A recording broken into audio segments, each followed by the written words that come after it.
Yeah Prasad గారు.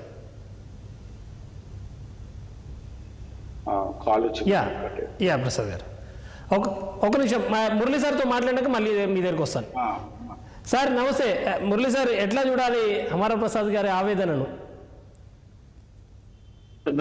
నేను ప్రసాద్ యొక్క ఆవేదనను నేను ఏమంటున్నాను, దాన్ని యాక్సెప్ట్ చేస్తున్నా. ఆవేదన ఉండి తీరాల్సిందే.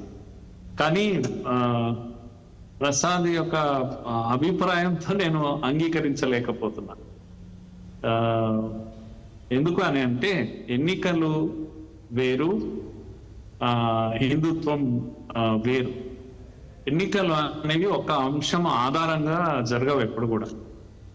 ఎన్నికలు అనేవి సామాన్యుడికి ఏది పట్టడం లేదు. సామాన్యుడికి నాకు ₹1,00,000 వస్తున్నాయి అని అంటే ₹1,00,000 ఇస్తామంటున్నారండి. ఏది మేనిఫెస్టోలో, కాంగ్రెస్ మేనిఫెస్టోలో. ఇప్పుడు ఉదాహరణకు దళిత బంధు ఉంది, లేకపోతే ఇంకా కొన్ని స్కీమ్స్ ఉంటాయి. ఎంత అట్రాక్షన్ అండి? 10 lakhs అంటే ఎంత అట్రాక్షన్? ఒక ఎన్నికలో, హుజురాబాద్ ఎన్నికలో ఓటును మార్చాలంటే 10 లక్షలు అయినా పర్వాలేదు, చల్. సో ఇట్లా ఇప్పుడు ఫ్రీ బీస్ కానీ గ్యారంటీలు అనే పేరు మీద ఇవన్నీ ఇన్ఫ్లుయెన్స్ చేసేటువంటి అంశాలు కనుక హిందుత్వం అనే ఒక పేరు మీద ఎన్నికలు జరగవు, ఒకటే పేరు మీద ఎన్నికలు జరగవు. అందుకని అయోధ్య విషయమే ఉంది. అయోధ్య చర్చకే రాలేదే పెద్దగా. మన కళ, మన డ్రీమ్ అది. 500 years పోరాటం తర్వాత ఒక జాతి ఆత్మాభిమానం నిలబెట్టుకున్నది. రాముడిని, ఎంతెంత ఆరాధ్యుడైనటువంటి రాముడిని టెంటులో చూసి కలత చెందినటువంటి సమాజం హిందూ సమాజం చివరకు ఒక భవ్యమైన మందిరంలో ఆయనను చూడడం అనేది ఒక డ్రీమ్. ఇది 500 years డ్రీమ్ నెరవేరు. కానీ ఎన్నికల అంశం వచ్చేసరికి ఆ అంశము ముందుకు రావడం లేదు. ఆ అంశము సామాన్యుడికి అది ప్రధానమైన ఎజెండా కాదు. నీకు నాకు అది ప్రధానమైన ఎజెండా. నెరవేరింది, ఇంకా ఈ దెబ్బతో అందరూ ఓట్లేస్తారు. నో, అసలు వేయరు. అసలు అది చర్చనీయాంశం కూడా. దీని కొరకు ఓటేయండి అని కూడా మోడీ ఏం అడగలేదు.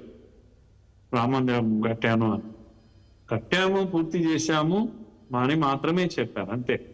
ఇంతకాలం వెయిటింగ్ లో ఉన్నది ఇప్పుడు మనం పూర్తి చేసుకున్నాము అని చెప్పారు. కానీ నాకు ఆకర్షణ ₹1,00,000, ₹20 లక్షలు, ఇంకేదో ఇవన్నీ ఉన్నాయి.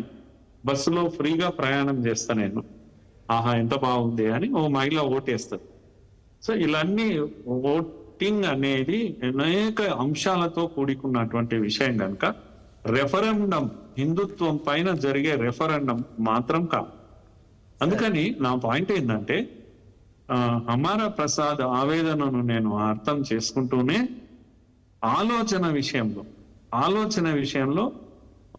ఇది సరి అయింది కాదు.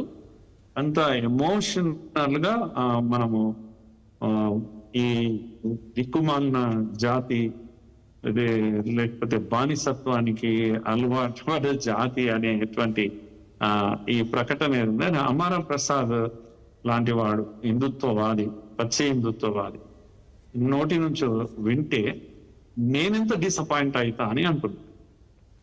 ఓకే, ఇంకోసారి ఒక ఐడెంటిటీ, హిందుత్వం అనే దాంతో ఐడెంటిఫై అయినటువంటి ఒక వ్యక్తి మేమంతా గర్వపడతాం. ప్రసాద్ మా హిందుత్వాన్ని ప్రొపగేట్ చేస్తూ ఇంత బాగా మాట్లాడతాడు అని ఆయన ఫాలోవర్స్ అనుకుందాం. మేమంటే దానికి ఆయన ఫాలోవర్స్ అంటారు. మేమేం చేయము, ఇంకా వింటుంటాము, ఆనందపడుతుంటాం. ఎస్, ఎవరో మా వాయిస్ వినిపిస్తున్నాడు, నా మనోభావాన్ని వినిపిస్తున్నాడు కనుక I will be happy. And always చాలా ఇదిగా పెద్ద హై ఒపీనియన్ తో చూస్తుంటాం ప్రసాద్ లాంటి వాళ్ళని.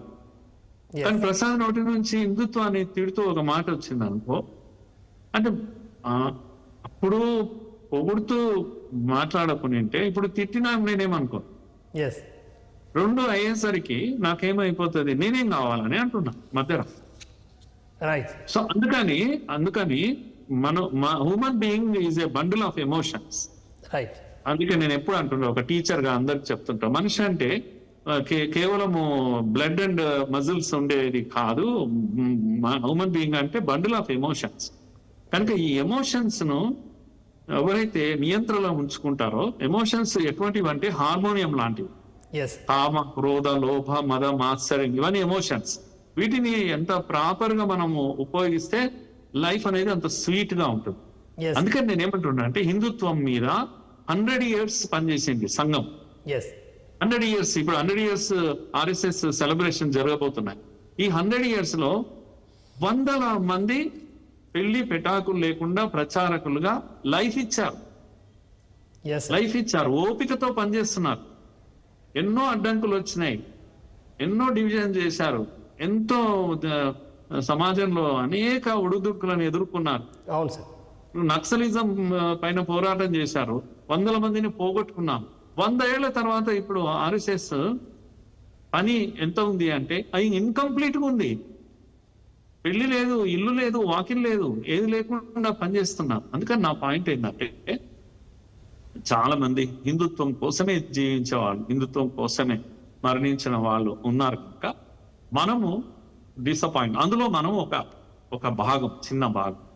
సో దానికన్నా డిసప్పాయింట్ అయిన కన్నా వాట్ టు డూ అని, నెక్స్ట్ ఏంటి అనే ప్రశ్న వస్తుంది ప్రతిదానికి కూడా. ఇది ఇలా జరిగింది, ఇది జరిగింది, దీన్ని అవగాహన చేసుకుందాం, కానీ నెక్స్ట్ నేను ఏం చేయాలి అనేది మాత్రమే మనం కావాలి. కానీ సోషల్ మీడియాలోకి వచ్చేసి నెగిటివ్ ఎమోషన్స్ ను మొత్తము పబ్లిక్ ముందర పెట్టడం వల్ల మనము చేసిన మేలు కన్నా కీడు చేసిన వాళ్ళం అవుతున్నాము అనేటువంటి ఆవేదన నా ఆవేదన ఇది.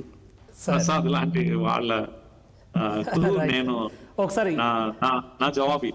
సార్, అమర ప్రసాద్ గారి దగ్గరికి వెళ్ళడానికి ముందు ఒక 2 కాల్స్ ఉన్నాయి. ఒకసారి శ్రీరామ్ గారు ఉన్నారు మల్కాజ్గిరి నుంచి. శ్రీరామ్ గారు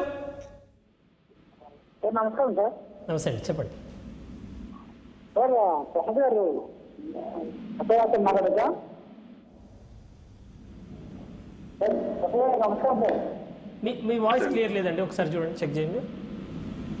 హలో, చెప్పండి మీరు ఏం చెప్పాలనుకుంటున్నారు సార్? ఇప్పుడు షిరిడి సాయిబాబా, ఆ సాయిబాబా చరిత్ర నిజమా సార్? అది ఏమన్నారు? షిరిడి సాయిబాబా అనే చరిత్ర ఉంది కదా, ఆ సాయిబాబా చరిత్ర నిజమా? మీ వాయిస్ క్లియర్ కావాలి. షిరిడి సాయిబాబా గురించి కొంతమంది చెప్తుంటారండి.